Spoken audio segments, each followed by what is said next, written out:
Okay, we have a special guest with us here today. It is Tom from the wonderful and hugely popular KEiiNO. Welcome to Aussie Vision, Tom. Thank you very much. Thanks for having me. Not a problem at all. Now, look, today you announced some big news for Aussie fans, your second tour of Australia. What made you decide to come back?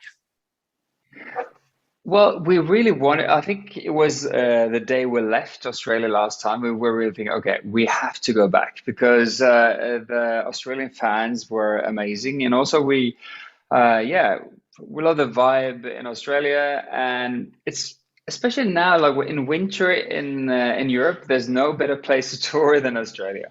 So when we saw that there was a possibility to go on tour, we were chasing that as mad men, and then finally, yeah, we managed to set it all up. So we're super excited. Yeah, that's amazing. And look, your last trip saw you cover a huge amount of the country in a very small amount of time. You went to Brisbane, Sydney, Adelaide, and Melbourne in like a week, I think, which is huge. How important was it to space this tour out of a longer time frame? It was definitely important because we felt that as you say, we rushed through a bit. I think we did. Like uh, we can see it on the map. It's like yeah, distances. But when you're first there, it's like it's a huge country, Mhm. and also because there's so much culture, and we just tapped into the rich culture and also the rich indigenous culture of Australia that we really want to learn more about, and also yeah, we really try to make this a tour both getting to know the people, the culture, and we're actually also gonna do a bit of filming for a documentary about like the diverse Australia, because if it's one thing that I feel as a Norwegian is like you got everything in Australia, both when it comes to the culture and the nature and what to do and what to eat. So yeah, we want to explore a bit of the Australian diversity. Oh, that's wonderful to hear and very exciting about the documentary there.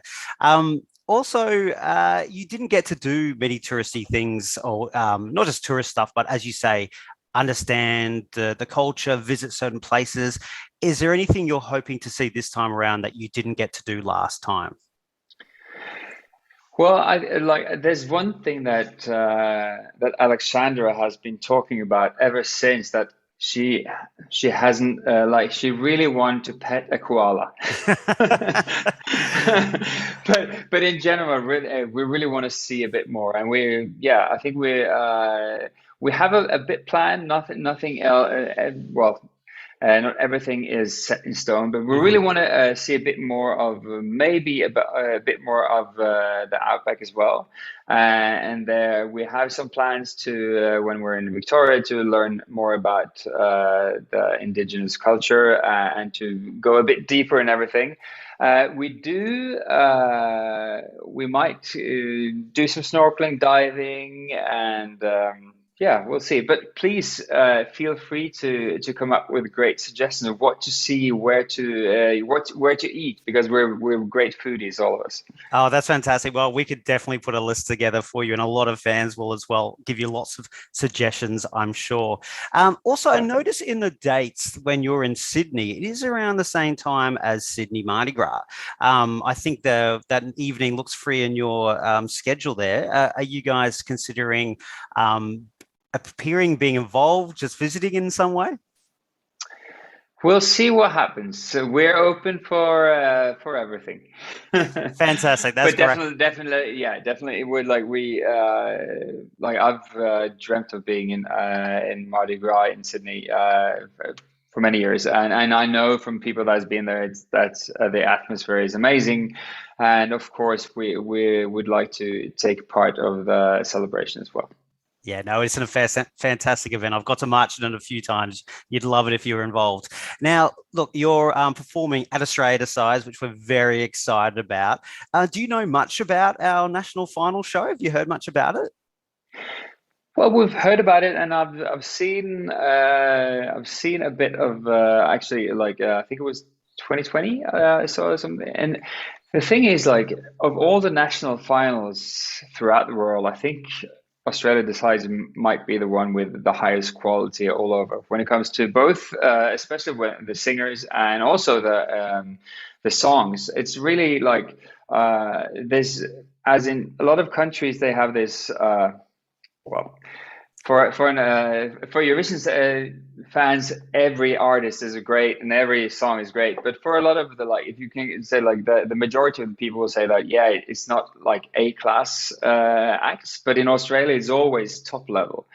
And I think that's really cool to see how broad of an audience that Australia decides actually reaches, and the level. So yeah, it's an honor to be on stage with those great talents. And I've of course I've listened to some of the contestants this year, and I must say.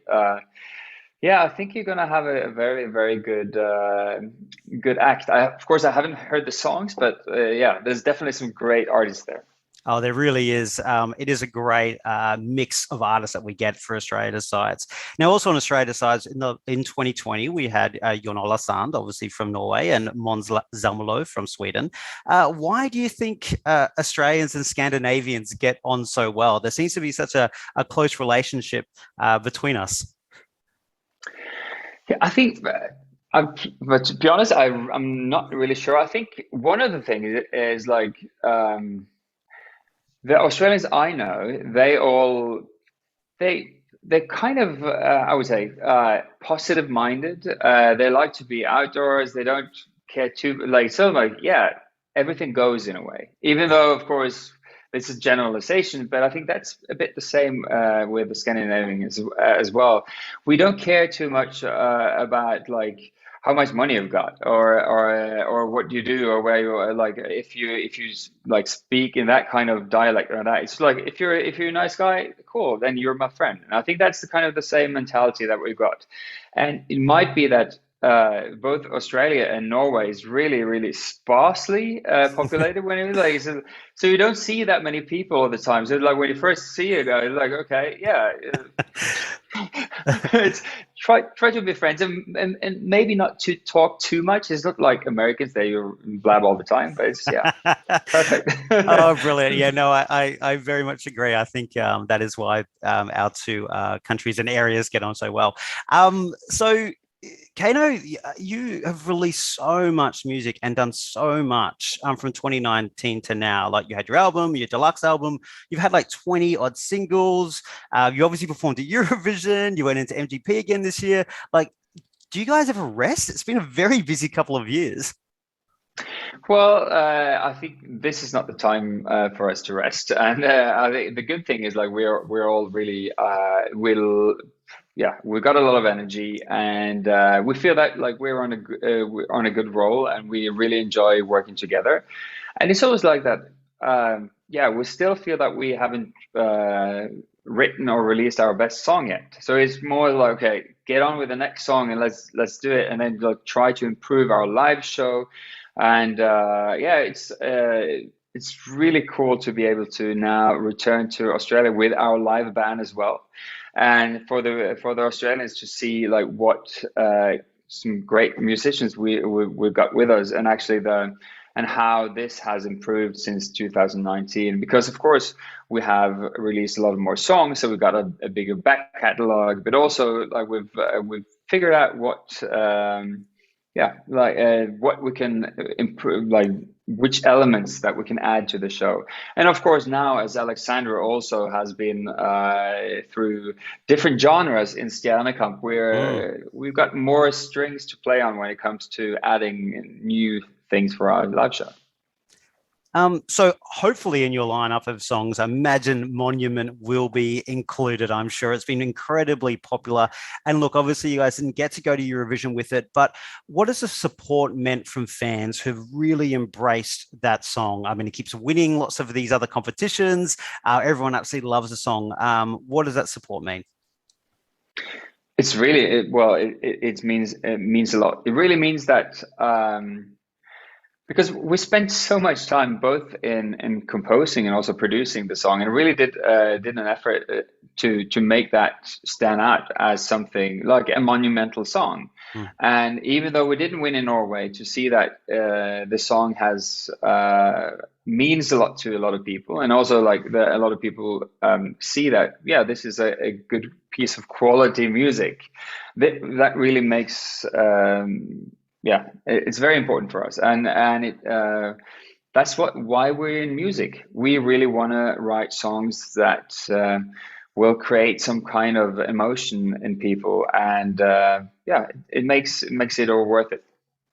And look, I'm sure you get asked this question all the time, but look, I know Aussie fans will be screaming this right now. Will you have another attempt at going to Eurovision again one day? Well, it's not going to be in 2022 because we're going to be in Australia this Yes. year. Well, to be honest, I think it's we've done it twice. We've attempted twice, and even though Eurovision is a great place for, I would say, all artists who go to Eurovision, we have definitely no plans of returning as of now. But it's like you should never say never. But yeah, right now we're really, really, yeah, we like being on the side of it and watch how it evolves. But you never know, as you say. Like right now, it's still the world is in a weird space, and in a few years' time, we're like, okay, if everything is back to normal, we're like, okay, maybe, but we'll see. Yeah, no, fair enough. And look, it means also that, we've got to embrace you as fans. And I think that's the wonderful thing about Eurovision. It's not just that one contest for the fans. They stick around with you. They don't go away. So that is fantastic. Now, look, the last question I have for you, you did a couple of covers of Australian artists when you came out and toured last time. If you were to collaborate with any Australian artist, who would it be?